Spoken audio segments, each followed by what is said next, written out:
My son banned me from the pier where I'd fished with his father every Saturday for 30 years.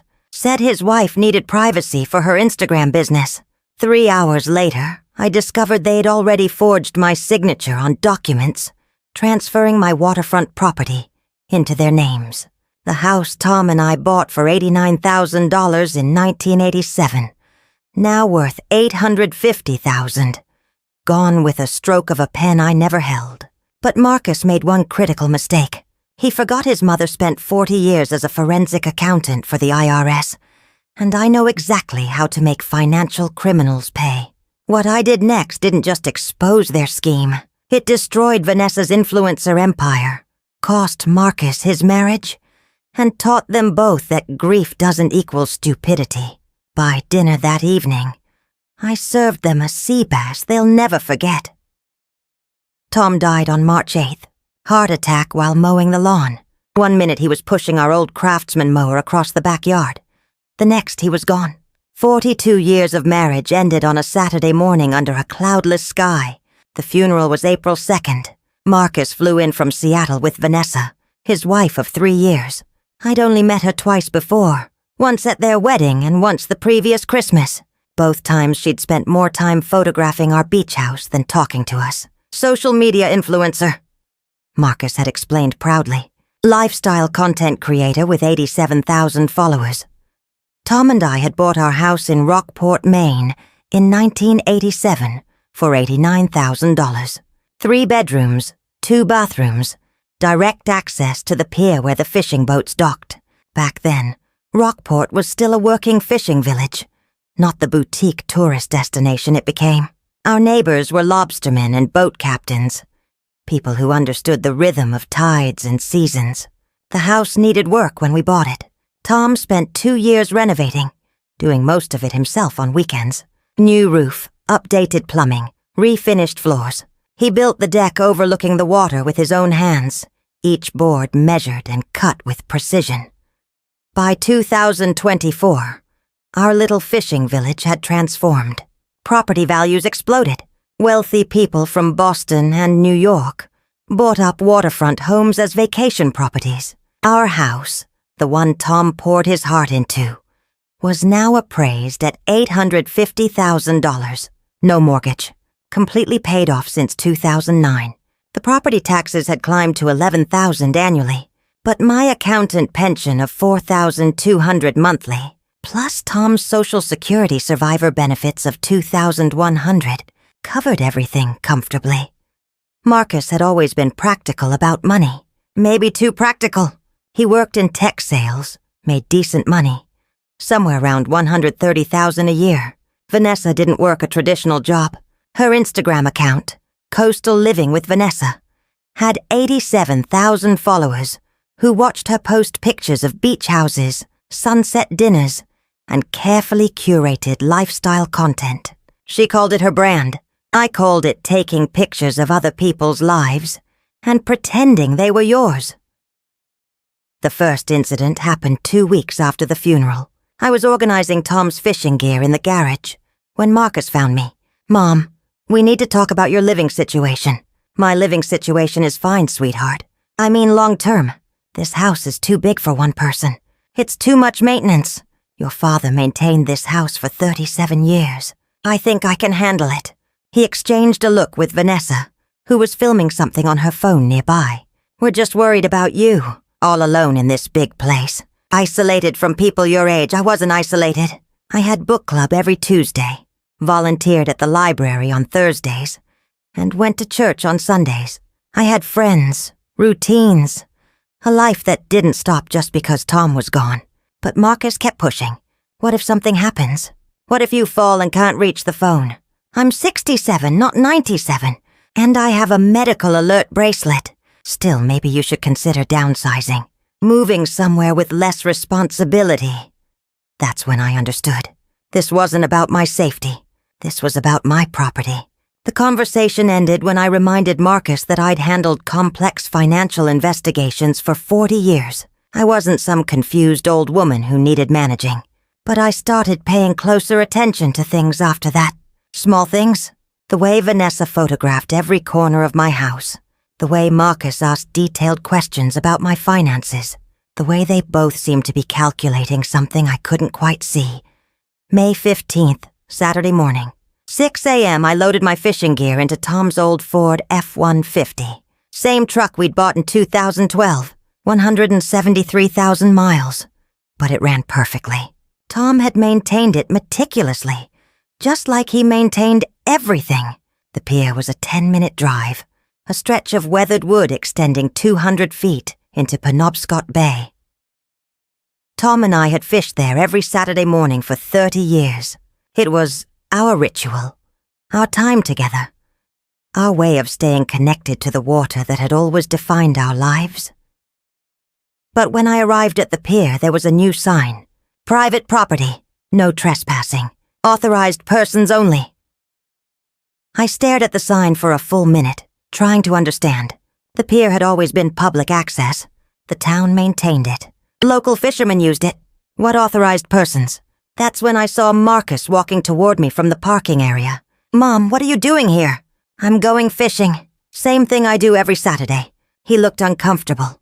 "About that? We need to talk." He explained that Vanessa had negotiated an exclusive agreement with the new pier owner. Somebody from Boston had bought the property last month, and Vanessa paid for exclusive morning access rights. For her content creation, she needs undisturbed filming time. "You're telling me I can't fish on the pier where I fished with your father for 3 decades because your wife needs to take pictures?" "It's not just pictures, Mom. It's her business. Her brand requires authentic coastal content, and having random people in the background ruins the aesthetic." "Random people. I'm not random people, Marcus. I'm your mother. And this was my pier long before Vanessa decided it was her personal photo studio." Vanessa appeared then, wearing what I recognized as a $300 Patagonia jacket, carrying professional camera equipment. "Oh, Linda, I didn't realize you'd be here." Her smile was practiced, the same smile she used in all her Instagram posts. "Marcus explained about our arrangement, right? Your arrangement doesn't override 30 years of community access." "Actually," she said, checking her phone, "it does. The owner signed a contract giving me exclusive morning rights, 6 to 11 a.m., Saturdays and Sundays. I'm paying $1,200 a month for it. $1,200 a month to monopolize a public pier. Where was that money coming from? Marcus made decent money, but not throw away $1,200 monthly money on Instagram props. Unless... My forensic accountant brain started connecting dots I didn't want to connect. "Mom?" Marcus said gently. "Please don't make this difficult. Vanessa's business is really taking off. This pier access is crucial for her next campaign. She's partnering with a major outdoor apparel company. This could be huge for us." I looked at my son, really looked at him. When had he started saying us like Vanessa's success was his success? When had he started prioritizing Instagram content over his mother's grief rituals? I left without arguing further. But I didn't go home. Instead, I drove to the Rockport Town Hall and requested public records on the pier property sale. The clerk, Betty Morrison, had gone to school with Tom.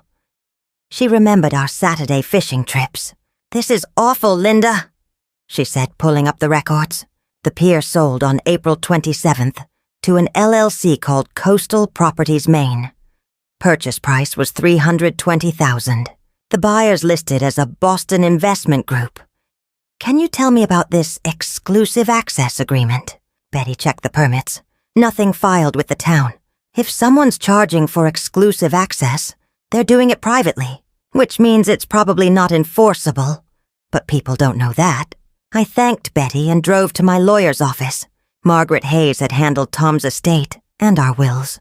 She'd known us for 20 years, attended the funeral, brought a casserole that fed me for a week. "Margaret, I need you to pull the deed records on my house." "My house? Linda, why?" "Because I want to make sure nobody's touched it." The look on her face told me something. She pulled up the records on her computer, and I watched her expression shift from confusion to alarm. "Linda, when did you sign a quitclaim deed?" "I never signed anything." "According to these records, you transferred ownership of your property to Marcus and Vanessa Thompson on May 3rd, 2024. Consideration listed as $1, and natural love and affection. My hands went cold. May 3rd was 3 weeks ago. I was still barely functioning, still going through Tom's clothes and finding his reading glasses in random places, and crying in the grocery store. I definitely didn't sign away my house. Margaret pulled up the document image. There was my signature, or something that looked like my signature, but the notarization was wrong. The date was wrong. The witness was someone I'd never heard of. "This is fraud," Margaret said flatly. "Someone forged your signature. We need to report this immediately and file to void the transfer." Who would do this? But I already knew. The same people who'd banned me from my fishing pier and paid $1,200 a month for Instagram access, they couldn't afford, on their stated income. "Do you have access to your bank accounts?" Margaret asked. "Check them, now!" I pulled up my banking app on my phone. My checking account, which should have had about $8,000 in it, showed $3,200. My savings account, which had $37,000, showed $19,000. $18,000 missing across both accounts. Margaret was already typing. "We're filing an emergency motion today. Fraud, identity theft, financial exploitation of a vulnerable adult. Linda, you need to call the police right now." But I didn't call the police. Not yet. Because 40 years of investigating financial crimes had taught me something crucial. Rush in too fast and criminals destroy evidence. Move carefully. Document everything. And you build an unbreakable case. "I need a few days," I told Margaret, "to gather evidence, to understand the full scope of what they're doing. Linda, every day you wait is another day they can move assets or cover tracks. I understand. But I also understand that right now, they think I'm a grieving widow who doesn't pay attention. They think I'm easy prey. Let's use that. Give me until Wednesday. If I don't have everything documented by then, we go to the police immediately." Margaret reluctantly agreed. I drove home and started my investigation the way I'd started 1,000 IRS investigations. Follow the money. Document everything. Build the case brick by brick. Tom's home office still smelled like his cologne. His computer was password protected, but I knew his passwords. He'd kept a small notebook in his desk drawer, with all of them written down, something I'd teased him about for years. "Not secure, Tom. What if someone finds this? You're the only someone who'd look," he'd always replied. I logged into our joint credit card account, the one Tom and I had shared for 20 years, the one I'd added Marcus to as an authorized user after his father died, just in case you need to handle things for me. I told him, "Emergency access." The statement from May showed 19 charges I didn't recognize. Restoration hardware, $4,800. Pottery Barn, $3,200. Williams-Sonoma, $1,900. All shipped to Marcus and Vanessa's Seattle address. They'd spent $9,000 redecorating their condo with my emergency credit card. But that wasn't the most interesting charge. On May 7th, there was a payment to Lockwood Notary Services in Rockport, $350. The same week my house deed was supposedly transferred. I called Lockwood Notary. Woman answered on the second ring. "Lockwood Notary. Diane speaking." "Hi, Diane, this is Linda Thompson. I had some documents notarized with your service recently and wanted to confirm the details." "Sure, what's the name and date?" "Linda Thompson, May 3rd, 2024. "Quitclaim deed?" I heard typing. "I don't have any record of notarizing documents for you on that date." "Are you sure it was our service?" The document shows Lockwood Notary Services as the notary. More typing. "Oh, I see the issue. That was a mobile notary appointment requested by Vanessa Thompson. She said she was bringing documents signed by her mother-in-law, who couldn't travel due to grief counseling. I never met you in person. She brought pre-signed documents. Pre-signed documents. Vanessa had forged my signature, then hired a notary to witness documents I never signed. But Diane had unknowingly created a paper trail. Do you keep records of what Vanessa looked like? Security footage? We keep appointment logs and copies of the identification shown. I'd need a subpoena to release them, but yes, everything's documented. Perfect. I thanked Diane and continued my investigation. Tom's computer had access to all our financial accounts. I started with our savings account. looking at every transaction since his death. March 15th, transfer of $5,000 to Marcus Thompson. Note: help with funeral expenses. I never authorized that. Marcus had paid for nothing. I'd covered all funeral costs myself.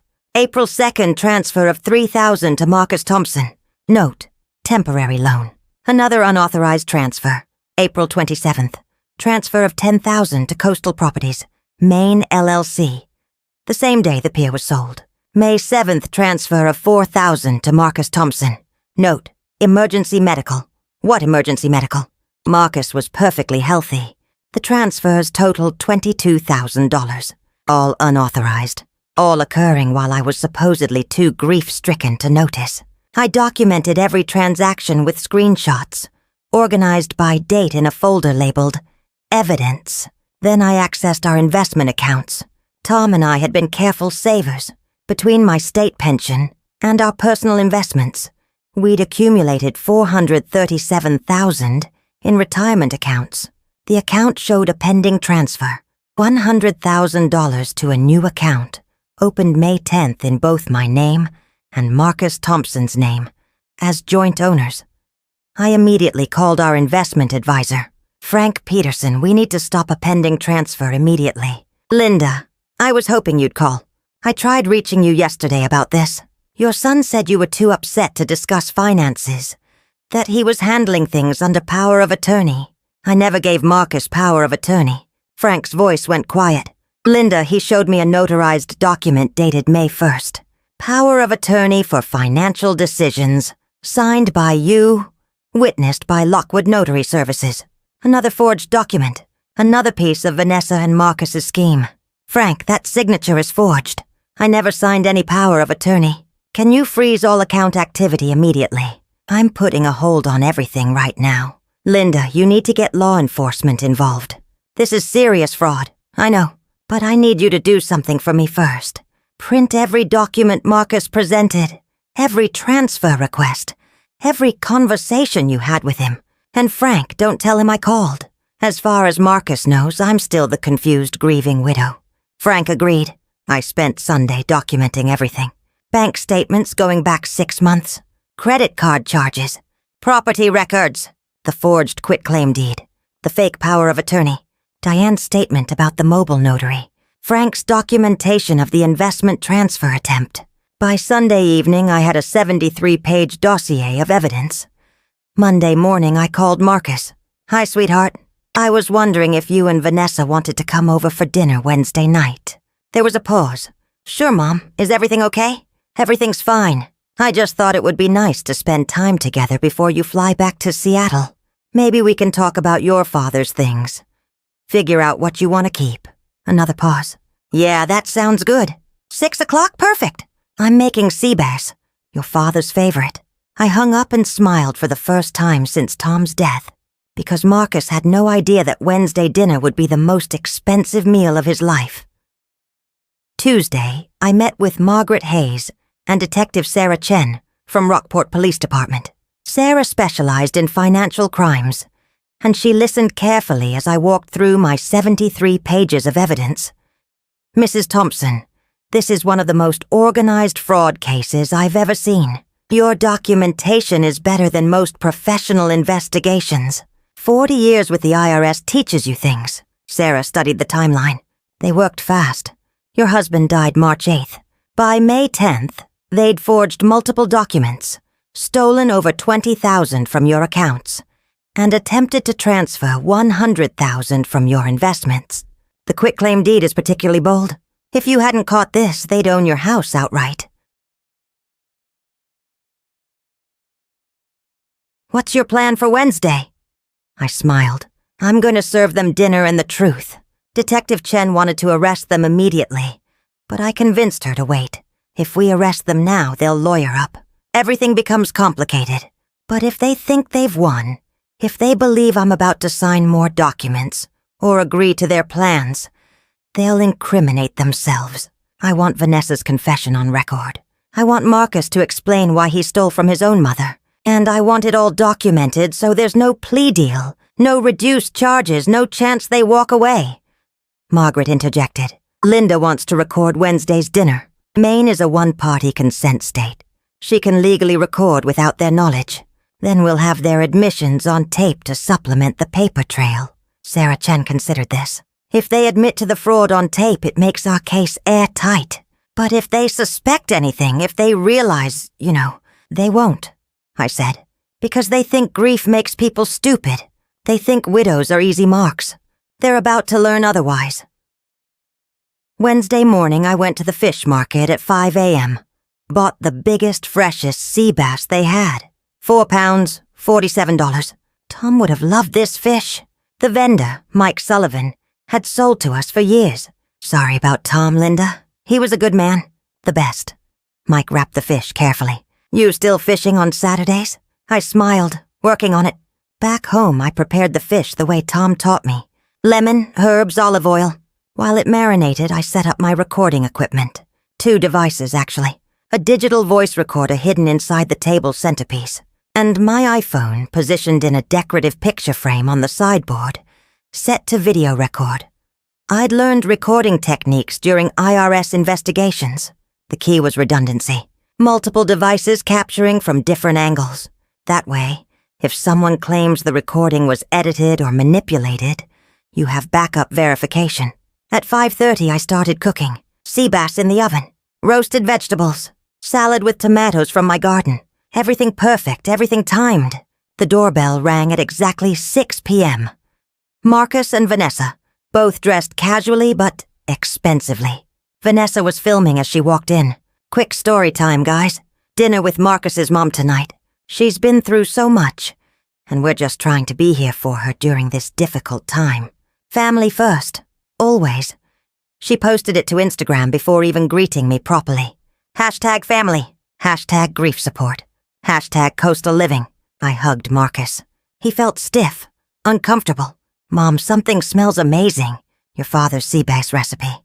I thought we'd honor him tonight. We settled at the dining room table, the one Tom built from reclaimed dockwood 20 years ago. Vanessa was still filming intermittently, capturing content. The beautiful table settings. The sunset through the windows. The carefully plated meal. Everything aesthetic. Everything curated. Everything fake. So, Mom, Marcus said after a few bites, Vanessa and I wanted to talk to you about something important. I kept my expression neutral. What's that, sweetheart? We've been thinking about your situation here. This big house all alone. The maintenance, the isolation. And we have an idea that could help everyone. Vanessa leaned forward.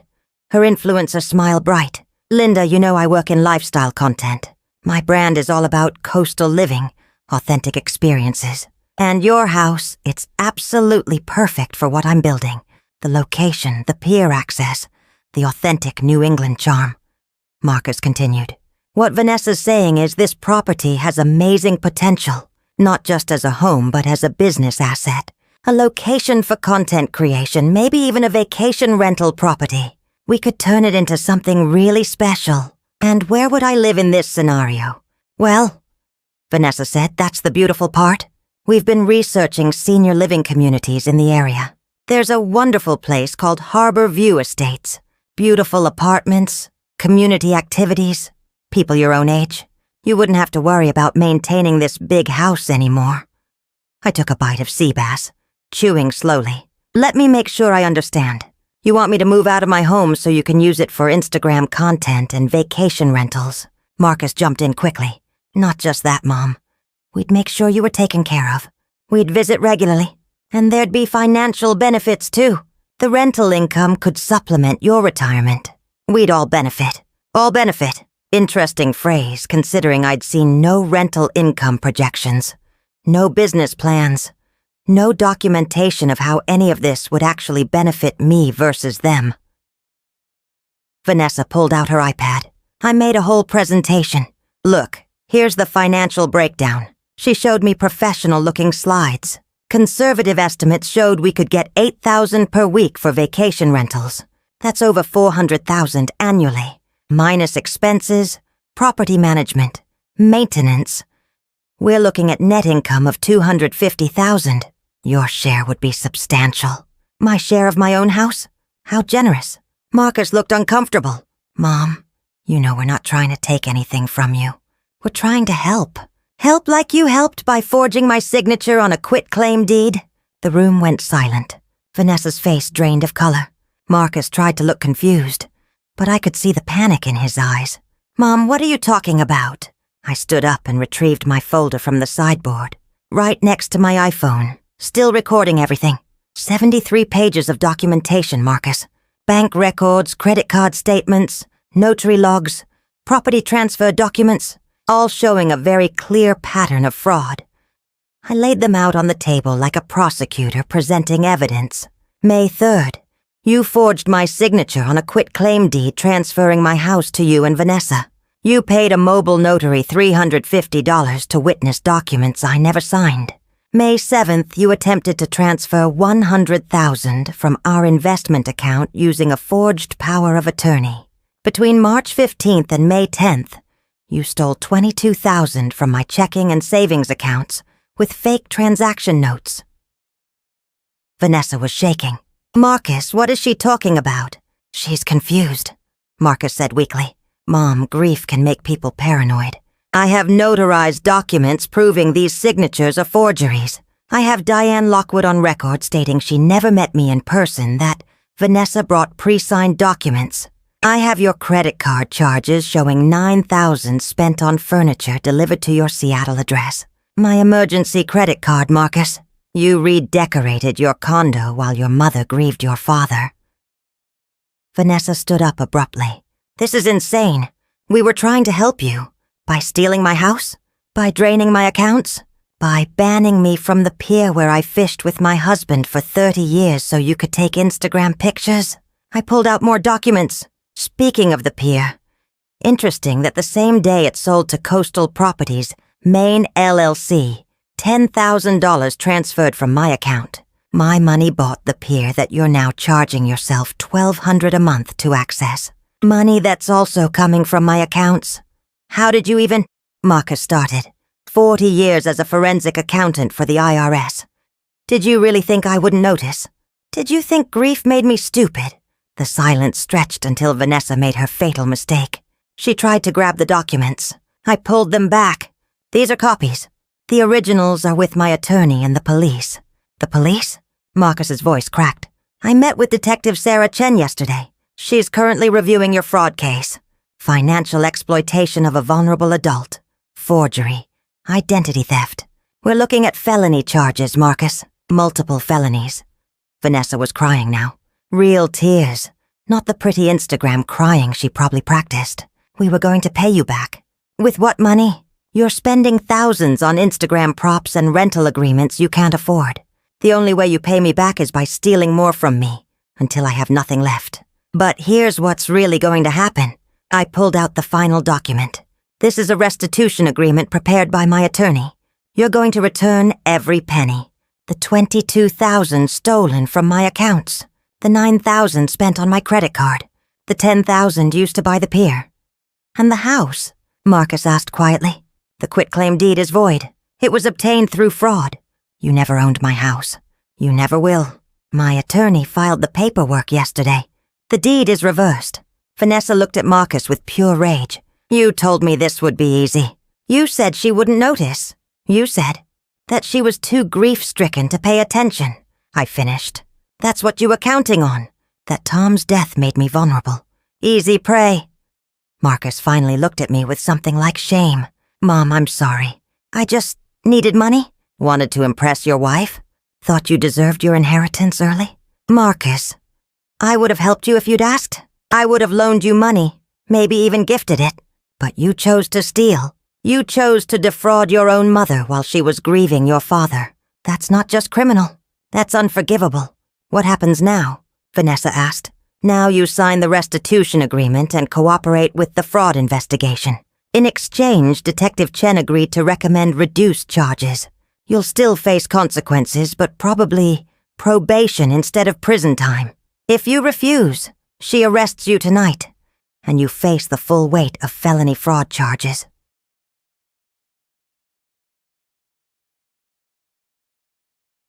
I slid the agreement across the table. "You have 5 minutes to decide." Vanessa signed immediately. Marcus hesitated, looking at the document. At me. at his wife. This wasn't how your father raised you. Tom taught you honesty, integrity, respect. He worked himself to the bone to give you opportunities. And this is how you honor his memory. Marcus signed. I collected the documents and made copies on my printer. Then I served dessert. Blueberry pie. Tom's second favorite. We ate in silence. Vanessa kept checking her phone, probably calculating how this would affect her Instagram brand. Marcus stared at his plate. "Before you leave," I said as they gathered their things. "The Pier access agreement you have? It's void. The sale was made with my stolen money. I've already contacted the real owner. Your exclusive access ends immediately. And Vanessa, that content you've been creating, the beautiful coastal property you've been featuring, the aesthetic you've been building, all based on fraud.